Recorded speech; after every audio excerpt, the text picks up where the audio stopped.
GF Shah, हर कोई media पर और जो मीडिया देखने वाला है, सोशल मीडिया पर, और जो मीडिया कंज्यूम करने वाला है, उसके लिए आजकल का सबसे बड़ा सवाल ये है कि मियां मोहम्मद नवाज शरीफ क्या वाकई 21 अक्टूबर को वतन वापस लौट रहे हैं कि नहीं।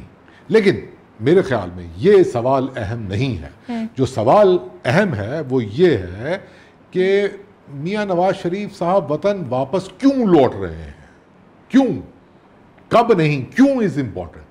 मैं आपसे पूछता हूं क्यों क्यों क्यों।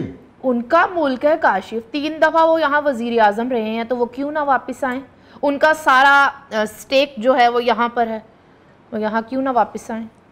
अच्छा, और अगली बात ये है कि जो आप क्यों क्यों कर रहे हैं, मुझे अंकल क्यों याद आ गए। तो यहाँ पर एक फसाद जो पहले मचा हुआ था वो ये था कि PDM की हुकूमत कहीं नहीं जा रही, यही फसाद था। एक्सटेंशन लेंगे, हुकूमत चलेगी, ये है वो है। वो वक्त पर उन्होंने निगरान हुकूमत के हवाले कर दिया सारा इंतज़ाम। फिर कहा कि नहीं नहीं, निगरान हुकूमत भी 1.5 साल ली है, बंदोबस्त 1.5 साल ही बैठा है, ये कहीं नहीं जाएंगे। अच्छा, फिर हो गया इलेक्शन कब होंगे, इलेक्शन कब होंगे, स्यापे चल रहे हैं, इधर से गोलाबारी हो रही है, उधर से जवाब आ रहे हैं, ईंट का जवाब पत्थर से आ रहा है, ये वो। और इलेक्शन कमीशन की जो कार्रवाइयाँ बज़ाहिर दिखाई देती हैं वो यही हैं कि हम इलेक्शन फेज़ में जा चुके हैं, और सिर्फ इलेक्शन कमीशन की वजह से नहीं, सियासी जमातों की एक दूसरे के ऊपर जो गोलाबारियां हैं उससे भी पता चलता है कि इलेक्शन फेज शुरू हो चुका है। तो हुन देखो, वो भी स्यापे मुक गए, वो भी मुक गया, वो भी हुन की रह गया, नवाज शरीफ पाकिस्तान क्यों नहीं आ रहे। अच्छा, अब आ रहे हैं, तारीख दें, तारीख भी बता दी, तो मतलब वो आ जाएंगे क्या, वो उस तारीख को आ जाएंगे। ओके, इस्तकबाल फ़कीदुल मिसाल होगा या नहीं। उन्होंने कह दिया कि नहीं, हम आप एयरपोर्ट पर ना आएँ और आप उधर चले जाएँ, मीनार पाकिस्तान के अहाते में जलसा होगा, तो ये वो। तो फिर अब वहाँ से स्यापा हो गया कि देखिए एयरपोर्ट नहीं भाई, एक तजर्बा बहुत है एयरपोर्ट था, और मुड़ के की करना है। तो मैं उस तफसील में नहीं जाना चाहती। मैंने वैसे आपकी बातें जो है ना, इतनी सारी आपने कर दी, वो बहुत ज़्यादा ध्यान से सुनी नहीं। मैं मुसलसल सोच रहा हूँ कि कब नहीं, वो क्यों वापस आना चाह रहे हैं। बस सिर्फ इसलिए कि ये उनका अपना मुल्क है, सियासतदान सारे स्टेक्स यहाँ पर हैं। देखें काशिफ, हमने देखा है कोई गुज़िश्ता 35-40 बरसों की जो तारीख़ हम देखते हैं, इसका मतलब ये नहीं है कि मतलब कि मैं, ठीक है मेरी उम्र 41 साल है, मतलब कि जड़ी तारीख सी पढ़ी है, सियासतदान अगर ख़ुद साख्ता जलावतनी में हो, जिसे ख़ुद साख्ता कहा जाता है, या उसको किसी भी तरह से मुल्क से निकाल दिया गया कि जा असी आप ही मुल्क चला लांगे, तो वो फिर भी लौट कर आता है। क्योंकि सियासतदान उसी जिद्दी बच्चे जैसा होता है जिसको बार बार कहा जाता है, बड़े कहते हैं जाए बेटा बाहर जाके खेलें, यहाँ पर बड़े बैठे हुए हैं, तो वो सियासतदान फिर वापस आता है कि नहीं, मैं इस गेम का असल प्लेयर मैं हूँ। तो मुझे तो ऐसा ही लगता है। मेरा ख्याल आप मेरा सवाल समझी नहीं। मैं एक दफ़ा फिर पूछता हूँ, अल्फाज बदल के पूछता हूँ मैं आपसे ये सवाल। 35 साल से कहा आपने, आप देख रही हैं पाकिस्तानी सियासत 35-40 साल से।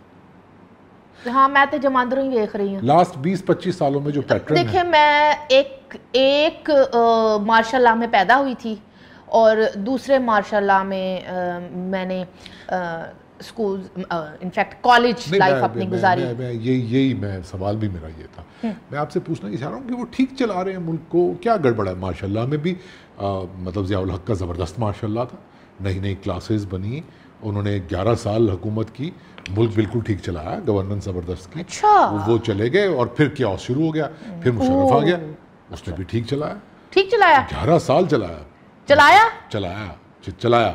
ठीक है ना, ऐसे मत करें आप। अच्छा, ठीक। तो इनकी ज़रूरत तो है नहीं, मुल्क तो ठीक है, ठीक चल रहा होता है। फिर ओहो, अब मुझे सवाल पूछने देंगे आपके? नहीं। अच्छा, अगर मुल्क ठीक चल रहा था तो PDM क्यों आई और कैसे? अभी देखें, मेरी बात सुने, देखें, एक होती है ट्रांजिशन ऑफ पावर, आप सामने वाली ट्रांजिशन ऑफ पावर की तरफ जाते हैं। असल मसला मैंने कहीं पढ़ा था, मुगलिया सल्तनत के जवाल की एक वजह ये थी कि जो बादशाह था वो अपना वली जो वो क्या होता है वली अहद या कुछ ऐसा करना नहीं करता था, वो आपस में लड़ते थे। औरंगजेब के बाद बहुत ज़्यादा हुआ, और तो या नहीं उसके बाद, और उसके बाद तो मेरे अर्ज करने का हालिया तारीख में तो हमने यही देखा है कि एक आर्मी चीफ को मतलब के भेजा गया और अब सुना है कि वो वहाँ पर किसी फुटबॉल क्लब के पीटी मास्टर टाइप या क्या हैं। चलो हाँ, मैं इस वक्त बात कर रहा हूँ मियाँ नवाज शरीफ साहब वतन वापस क्यों आना चाहते हैं। आप ये सवाल सुने मेरा तहम्मुल के साथ। मैं ये कह रहा हूँ कि चले आपने खुद कहा 35 साल से आप देख रही हैं, 25 साल चले 2007 से जब डेमोक्रेसी शुरू हुई तो उसके बाद से पैटर्न ये चल रहा है कि एक होती है एक्सटेंशन, एक होता है एक्सटेंशन वाला ग्रुप और वो हुकूमत के साथ होता है, एक होती है एंटी एक्सटेंशन और वो अपोजिशन के साथ होता है। और उस पर जब ज़माना जहाज़ात वो चाक है जिस पे फानूस व गिल्दंग की मानंद बनते बिगड़ते हैं लीडर्स, तो वो बनता है और फिर अगली बात आ जाती है, फिर अगली हुकूमत आ जाती है, फिर एक्सटेंशन वर्सेस एंटी एक्सटेंशन और अब मुझे तो एक मर्तबा फिर मामला जो है वो ये है कि क्यों नवाज शरीफ वापस आ रहे हैं। क्या वो इसलिए वापस आ रहे हैं कि वो इस एक्सटेंशन वाले सफ़े पर दस्तखत कर दें यहाँ पर वापस आके आराम से सुकून से, और जिस विशियस सर्कल में हम 2008 से, आप क्या लिख रही हैं? मैं बहुत संजीदा सवाल आपसे पूछ, मैं आपके हर सवाल का जवाब लिख रही हूँ। ओह, तो ये विशियस सर्कल चलता रहे। अच्छा, अब मैं मरहलावार जवाब देती हूँ। जी बिल्कुल। आपने कहा anti extension and this and that, ये आपने कड़मस्सा मचा दिया। अच्छा, आपने कहा एंटी, मैं चाहता हूँ बकरा हूँ जनू में क्या क्या कुछ ना समझे खुदा करे कोई। एंटी एक्सटेंशन की जो आपने बात की, इतना एक समझ जाएंगे। एंटी एक्सटेंशन वाली बात जो है ना काशिफ, ये वाला जो आपका मफरूजा है ना, ये 2014 के धरने पर अप्लाई नहीं होता, सब जानते हैं। ओ धरना एक्सटेंशन आस्ते होया सी, नहीं सी मिली। क्यों? क्योंकि पीएम हाउस दे विच नवाज शरीफ बैठा होया सी, ठीक है, इसीलिए तो वो आज इंग्लैंड बैठे हुए हैं। ऐसे ना करें नहीं। अच्छा, अगली बात मैं कर देती हूँ। अगर वो दोबारा पीएम हाउस में बैठे तो हो सकता है कि नेक्स्ट धरने में हमें यही तो मैं पूछना चाह रहा हूँ, और भी दिखाई दे। यही तो मैं पूछना चाह रहा हूँ कि क्या वो वापस इंग्लैंड जाने के लिए आ रहे हैं वतन? कोई बात नहीं, आना जाना लगा रहता है। हाँ। यही मेला दिलों का मेला है। क्या है? मेला दिलों का मेला है। आता है, आके चला जाता है। खैर, आते हैं डैश डैश, जाते हैं डैश डैश। अब मैं इस बात को आगे बढ़ाती हूँ। मैं ये वाली जो आपकी बात है ना, मैं उसको उस तरह से नहीं आगे बढ़ा पाऊंगी। Extension group and anti extension group, ये सब मफादात का खेल होता है, और ये कि किसका ग्रुप कितना स्ट्रांग है, और वो जो लेन देन टेबल पर जो लेन देन हो रही है। रुक जा, ये आप डिस्टॉर्ट कर रही है मेरी बात को। हाँ जी? मैंने औरंगजेब की मिसाल दी थी और मैंने बाद में कहा था कि वो वली हत्या नहीं होते थे। ये जो मामला होता है ना, इसमें ही असल में आपने कहा ये स्मूथ हो जाए तो सियासतदानों की कोई जरूरत नहीं है। अगर ट्रांसफर ऑफ एक्सटेंशन या ट्रांसफर ऑफ पावर, नहीं, वो ट्रांसफर ऑफ पावर जो आप बार बार बात कर रहे हैं, एक्चुअली आपको कहना चाहिए ट्रांसफर ऑफ कमांड। चलिए मैं आगे बढ़ती हूँ। और बात यह है जो आपने कहा कि वो फिर उन्होंने एक्सटेंशन दे दी। काशिफ साहब, वो एक्सटेंशन जो हुई थी उसके हक में सबसे ज्यादा उस वक्त की जमात ने ही बयानात दिए थे, हुकूमती जमात सो कॉल्ड। तो उन्होंने बताया था कि उनसे ज़्यादा तो कोई जमहूरी जनरल आज तक पाकिस्तान में आया ही नहीं। रही बात उस वक्त की अपोजिशन की, तो अब तो रिकॉर्ड पर ख्वाजा आसिफ साहब का भी बयान मौजूद है, और PMLN के दीगर जो संजीदा लीडरान हैं उन्होंने कहा कि मियाँ साहब उस वक्त भी इस हवाले से अपने उसी 1 पॉइंट प्रिंसिपल पे खड़े थे कि एक्सटेंशन नहीं होनी चाहिए। लेकिन ओके, हो गया, जो होना सी होते हो गया। और जिन्होंने तालियां बजा के की, उनको भी ज़रूरत थी। फिर आपने कहा ना कि वो, आपने क्या कहा था कि एक्सटेंशन ग्रुप हुकूमत के साथ होता है, आपने यही कहा था ना? हाँ, वो ये तो मतलब वो अटक वाले क्या है, कैदी नंबर 804, हालांकि 420 देना चाहिए सी नंबर। चलो कि वो उस वक्त एक्सटेंशन की इसलिए भी ज़रूरत थी क्योंकि वो जो एक पूरा वो एक ग्रुप बना हुआ था, खान साहब ने खुद भी बताया है कि हमने कोई कानून पास करना था एज इफ़ आपको पता था कि कानून साजी कैसे होनी है। आपको तो जो ओ की नौकर की थे, नखरा की, वो हालात थे। तो हम फ़ोन करते थे और वहाँ से फिर वो नंबर्स पूरे करवाए जाते थे। तो एक्सटेंशन तो इन बातों के लिए थी। अब मुझे थोड़ा सा आगे बढ़ने दें। आपने कहा कि नवाज शरीफ क्यों आ रहा है। मियाँ साहब का मामला ये है कि ये फॉरेन पॉलिसी और इकॉनमी जे तुसी सियासतदान नूं नहीं वेखण देना तो फिर हर वारी ऐसी सियापे की वजह तो गए ना, ऐसी सियापे की वजह तो उन्होंने कढ़िया है ना। खान साहब का मसला क्या है, ओ अगर साजिश नहीं सी कीती तो रोक ता सकदे सी। मेन मसला उनका ये कि हाय तुमने मेरा साथ क्यों नहीं दिया, हाय मैं इतना लाडू प्यारा, इतना हैंडसम और इतना कुछ था, तो आपने हाय राफिया माशाल्लाह भी तो नहीं लगाते ना कब वक्त।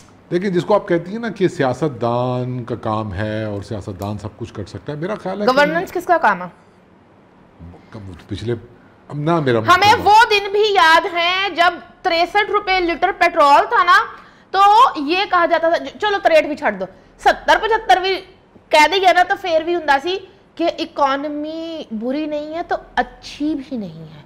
याद हैं वो दिन भी, अच्छे से याद है। हाँ, पाकिस्तान उभरती हुई मईशत वाले मुमालिक में जा रहा था, अच्छे से याद है हमें। और अब फिर दोबारा से कहा जा रहा है कि मईशत हम संभालेंगे, तो मतलब फिर अब मियाँ साहब, मेरा तो एक ही है कि मियाँ साहब जे तुसी मुड़ के आना है ना अपनी शर्तां ते आओ। ऐ तो कोई गल ही नहीं, जैसे यहाँ पर बड़े बड़े सीनियर एंकर्स ये फरमा रहे हैं ना कि काशिफ में बात कर लूँ, ये बड़े बड़े सीनियर एंकर्स ये फरमा रहे हैं ना कि वो कहते हैं कि जो कुछ इमरान के साथ हुआ इसके फर्स्ट बेनिफिशियरी आप हैं, तो आपकी कोई शर्त नहीं मानी जाएगी। ऐसे कैसे? शर्तां ते मननियां पैणगियां, नहीं तो फिर मेरी बात सुनो, फिर और एक फॉरेन पॉलिसी, ये दो शर्तें हैं बस, और ये एक ही शर्त है बेसिकली एक ही शर्त है। दो रुख हैं, ट्रेड खोलें आप और जो है वो अच्छे बच्चे बन जाएं आप। सऊदी अरब बन रहा अच्छा बच्चा, ईरान बन गया अच्छा बच्चा, तो आप क्यों नहीं बन सकते? लेकिन देखें, मेरी बात सुने, ये ना आपने बहुत ही ये देखें ना कि ईरान कहता है कि हमने इंसानी बुनियादों पर वो अमरीकी जो कैदी हैं वो छोड़ रहे हैं। अच्छा, अब रहने दें, अब ये आप न्यू वर्ल्ड ऑर्डर पे ना अपनी एक दोबारा से मौजू खोलें। आखिरी बात मेरी सुन लें, नवाज शरीफ वापस क्यों आ रहे हैं? कहीं उनको ये गलत फहमी तो नहीं कि जो पाकिस्तान में एक क्लास तो वो है ना जो रूल कर रही है 75 सालों से, एक जो नई क्लास उसकी टक्कर में आई, बहरिया टाउन वाली। कल वैसे उनको भी नामजद किया है पेशावर में एक मुकदमे में, ठीक है ना। तो जो एक सिविलियन है अब ताजिर हमारा, जो छोटे से बड़ा हुआ, बड़े से इतना बड़ा हो गया कि अब वो तो ये डिमांड करने लग गया है कि हमारी तिजारत अपने रूल्स एंड रेगुलेशन पे होगी और हमारा अपना सियासी निजाम होगा जो डेमोक्रेसी होगी और जिसका लीडर मियां मोहम्मद नवाज शरीफ होंगे। मेरी बात रुक जा, ये वही ताजिर है ना जिनके लिए मिफ्ता साहब ने कोई उस तरह की सख्तियां नहीं की, सारा अजाब साडे वर्गे पाकिस्तानियां ते पा दिता टैक्सां दा। ओही क्लास की गल कर रहे हो ना आप? मुझे एक बात बताएं, कहीं ये ओवर एस्टिमेट तो नहीं कर रहे पाकिस्तान की जो बड़ी सिविलियन एस्टेब्लिशमेंट है, तो फिर उसके साथ ब्यूरोक्रेसी भी आती है काशिफ, तो है ना, तो ब्यूरोक्रेसी के तो मजे हो जाएंगे जो जैसे पहले हुए थे। ये छोड़े, आप मुझे बताएं कहीं ओवर एस्टिमेट तो नहीं कर रहे? मैं ये आखिरी सवाल पूछ रहा हूँ, ठीक है ना। मेरा नहीं ख्याल के इतने सालों की सियासत के बाद और इतनी दफा के आने जाने के बाद अभी भी ओवर एस्टिमेशन का कोई, ओवर एस्टिमेट करने वाले 9 मई कर देते होते हैं, फिर भुगतते हैं। ये बात नहीं है, ये बात नहीं है। अब मैं आपको बता रहा हूँ कि ओवर एस्टिमेट अगर हो गया ना थोड़ा सा, तो जो वादे पहले किए हुए थे मतलब एक इत्तेहादी जमात के साथ, वो वादे वफा भी हो सकते हैं। तो कोई बात नहीं, हमेशा से टीम है, टीम सी इनफैक्ट टीम सी तक वो होती है, मतलब वो बंदोबस्त तो किसी को पता ही नहीं होता। तो अब बात ये है काशिफ साहब कि अगर ओवर एस्टिमेट कर रहे होते अगर मियाँ साहब, तो अभी ये कुछ दिन पहले जो उन्होंने उनकी एक गुफ्तगू सामने आई है जिसमें उन्होंने सबके नाम लिए हैं और एक हाजिर सर्विस जज का भी अभी नाम लिया है, तो वो ये ना करते। I think he is not over estimating, बल्कि उनको यकीन है कि अब सिविलियन क्लास, ताजिर क्लास इतनी बड़ी हो चुकी है कि बैलेंस ऑफ पावर होगा, करना पड़ेगा। चार्टर ऑफ डेमोक्रेसी तो कर लिया, चार्टर ऑफ इकोनॉमी करना होगा। ये चार्टर ऑफ इकोनॉमी यही है अच्छा, कि बैलेंस ऑफ पावर होगा। अगर आप हैं तो हमारी क्लास भी एग्जिस्ट करती है, तो ये चलेगा। लेकिन अगर ये चला ना, 2-3 साल भी चला, तो फिर वही होगा जो हमेशा होता आया है। क्योंकि अगर ये चल पड़ा, अगर ये 99 में जब चला था, आपको पता 97 में 98 में जब चला था तो क्या हुआ था, तो ये नहीं चलने दिया जा सकता। तो बस यही बातें हैं जिनको सोच के मैं ये दोबारा से सोचता हूँ कि वो कब वाली बात थी, वो क्यों वापस आ गए। उनका वोटर शायद मुंतज़िर है, क्योंकि कहने वाले ये कह देते हैं ना कि उनको सख्त बयानियाँ अपनाना होगा। तो मुझे समटाइम्स हंसी भी आती है, क्योंकि द मोमेंट ही लैंड तो गुस्सा शिकवा सपोर्टर्स और वर्कर्स को होता है। ये मैंने फील्ड में जाकर देखा हुआ है। तो जब अपना लीडर अपने बीच में वो देखते हैं तो गुस्से शिकवे भूल जाते हैं, वादे वईद कुछ यकीन दहानियाँ, वो कुछ यकीन दहानियाँ मियाँ साहब को चाहिए यकीनन, और कुछ यकीन दहानियाँ जो आपका सपोर्टर है, वोटर है, उसको चाहिए। एक टिपिकल रिपोर्टर की लैंग्वेज पे करूँगा, ये तो वक्त ही बताएगा। ओके